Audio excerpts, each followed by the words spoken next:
GT, baby.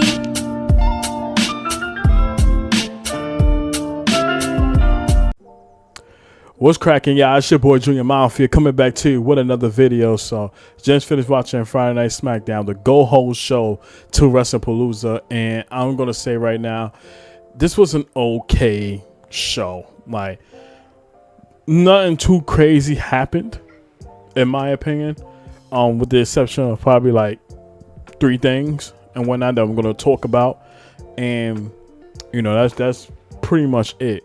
But I will say this, there's some seeds that's been planting lately that, you know, I'm about to get into right now. So without further ado, let's get into it. So we start the show and it looks like Michael Cole is about to go backstage to meet up with Brock Lesnar. You know, pretty much have a conversation with him. Out of nowhere, Brock music theme hits. So as he's coming out and it looks like he's about to walk to the ring, he sees Michael Cole. This man proceeds to pick him up and literally go around the ring with him. Then puts him in the ring. And when it looks like Michael Cole was about to get sent to the upper room, Corey Graves comes from commentary into the ring to save him. And Corey Graves ended up catching an F5 for his troubles.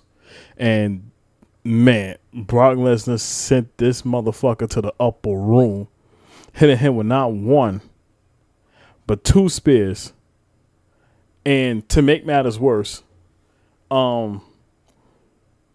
he goes, grabs the camera, and tells John Cena that I'm gonna see you tomorrow at WrestlePalooza and stuff, and you know, blase, like typical Brock shit. So I mentioned Corey Graves taking 2 F5s after Brock said what he said to that cameraman and whatnot, which I'm pretty sure he's probably talking to Stu. Proceeds to go to Corey Graves and hit another F5 on him, you know, before leaving out. So he storms out of there. We come back from commercial break, and Corey Graves is done. Like, man, still stretched out and all that too. When they, you know, trying to like get medical attention for him to make sure he good. So backstage, we see Brock. He just walking, no problem and all that. All of a sudden, you see Paul Heyman in the Vision, and now this is things get interesting because you hear Brock Lesnar tell Paul Heyman, "We need to talk," and just walked off. And now it's like, wait a minute. Like, what's really going on now? And if y'all notice, the history with Seth Rollins and Brock Lesnar has not been good. Not good at all. Because Seth been on the receiving end of his beatdowns. You know? The same way we question about Bronson Reed being on that faction, you know, after getting packed up, you know, after Seth Rollins getting packed up by Bronson Reed, we had the same exact like questioning. So it kind of comes off the same way with Brock Lesnar. Whenever the conversation is going to be held, it's going to be like that. And this is where shit really get interesting because I want to know how this whole thing going to turn out. But I want y'all to know something. Throughout this whole beatdown that Brock Lesnar has been doing to everybody right now, he still hasn't told us the reason on why he attacked John Cena. Because since last week he was supposed to address us on SmackDown, got interrupted by R-Truth and all that, and of course, you know, R-Truth got packed up for his troubles. So we still haven't got a real answer behind that, and that's something that, let's be honest, right now we're never going to get an answer to. So we just pretty much just be done with it as a whole. But that was something I don't understand, and it kind of pissed me off because if you're going to bring that up, why shine away from it? And if that was the case, after Brock packed up Corey Graves the way he did, he should have just grabbed the mic, explained what it was, and got up out of there. And at least he'll say, all right, cool. Now we understand. It still brings question marks of what the fuck was all this for? So I didn't like how none of that been addressed, but it is what it is. and whatnot. So the match gonna go down tomorrow at Palooza. So we'll see how things turns out. So there's that. But it's just very interesting with me, with the whole Paul Heyman Brock situation and how that conversation is going to turn out. So now I'm definitely investing into it when that time comes. So hopefully, it happens sooner or later. And I would probably think this is going to have to do something to do with War Games. Since we're like approaching that very, very soon. So I'm interested. I'm looking forward to it if it comes down to that, and we'll see what happens and all that. Another thing I want to get into is Cody Rhodes and Drew McIntyre.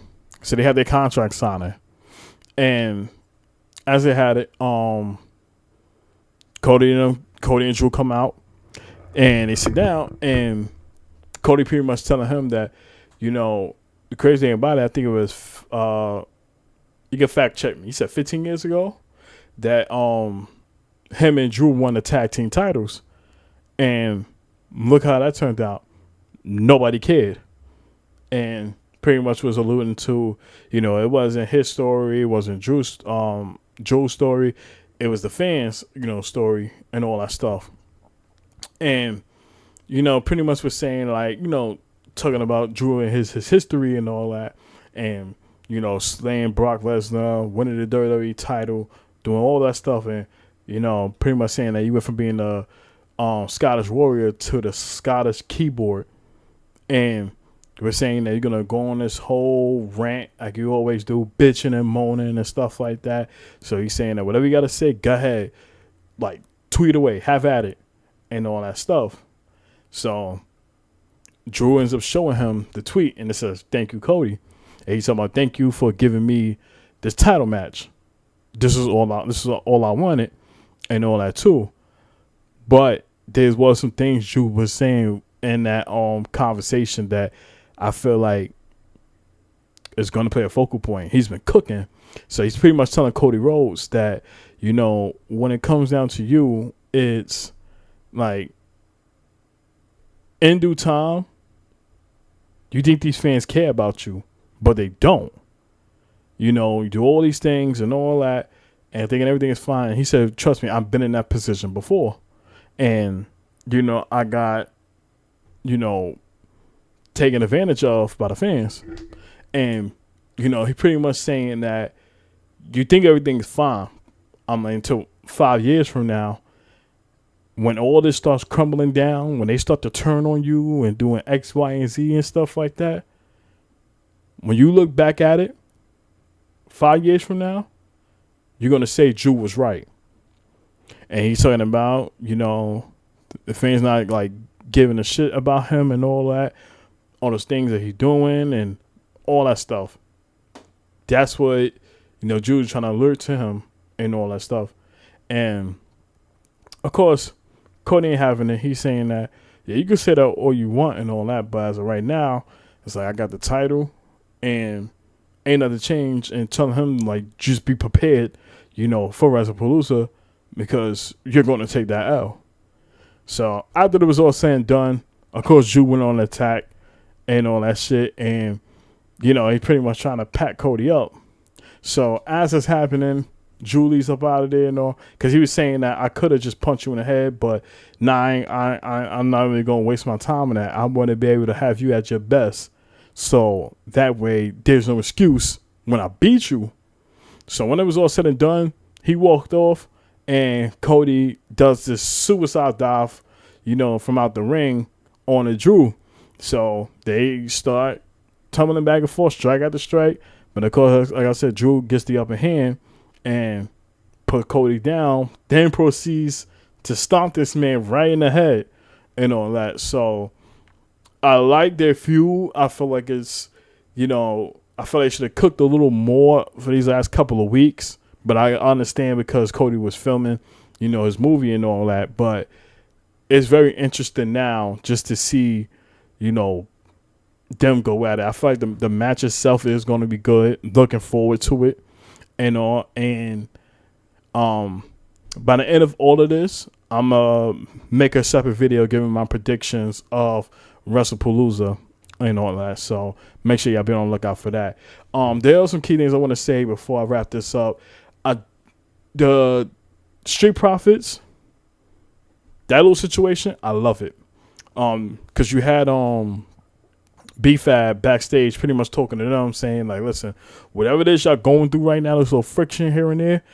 If y'all want to recapture those tag titles, y'all gonna have to get y'all shit together and stop this argument between each other.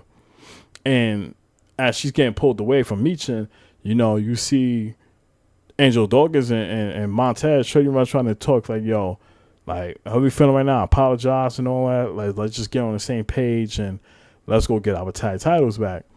So as it's happening, if you look at Angelo Dawkins, he just has a straight face, so he's pretty much saying and not really engaging that much with Montez. So when he walks over, he about to talk to Nick Aldis. You see Bo Dallas comes into the frame and pretty much was saying to Dawkins like, don't pay Montez no mind. He don't really mean what he's saying right now, and pretty much trying to take all the spotlight. So he's playing the mastermind on manipulating Angelo Dawkins into not trusting Montez. So Montez caught that immediately and, went on to get Bo Dallas. So as it happening, you see Eric Rowan comes in with his mullet and hit the shit out of Angelo Dawkins with it. Dan turned his attention to Montez, hit him with it, and had him laid out. So it's like we're going to get a match with them down the line. So I can't wait for that to happen. And it's going to be very interesting because we looking for Montez to turn on Angelo Dawkins, but it might be swerve to where it might be Angelo Dawkins that might turn on Montez and whatnot. So we'll see how that whole thing turns out. Definitely looking forward to that. I'm kind of all over the place with it because it was so much shit happening and whatnot. So bear with me. It was Fraxium. They was in the ring and all that, getting ready for a match. And all of a sudden, you see the Bronze come there and pretty much pack them up and shit. And Paul Heyman gets a mic. So he pretty much was saying, like, Fraxium remind them of the Usos. Pretty much a tag team that's pretty much getting packed up all the time and X, Y, and Z. And then he starts talking in their Samoan language. So that threw me off. Like, Paul Heyman, that man's something special. This nigga be talking in either Spanish and Samoan or whatever the case is. Like, you can't tell him nothing. But you see the Fraxium, they get on top of the ring, the top rope, tagging the Bronze and all that. And of course, there's going to be a tag team match, so and that can end up being official. We knew they were going to get packed up. Like, they had no chance in hell. The spot I love about that was when one of them was down and it looked like Bronson Reed after hitting the jagged edge, he's about to go up to hit a tsunami. And I think this was Nathan Frazier, who got up there. And when it like he was trying to get Bronson Reed, he ended up pushing him. And as he came down, you see Braun Breaker hits a spear on him. And the way how they set that up, that spot, chef kiss. It was so good. I definitely enjoyed that spot. So he ended up getting speared, and of course Axiom, he ended up taking a tsunami and pretty much packed him up. So after that was done, you see Paul Heyman grabs the mic and tell him, he's saying that, I'm not gonna hear you announce, like you seen this bitch, that you will announce for him. You're not gonna do that for this one. And pretty much was bigging up the Bronze and all that too, and telling them this is gonna happen when the Usos tomorrow.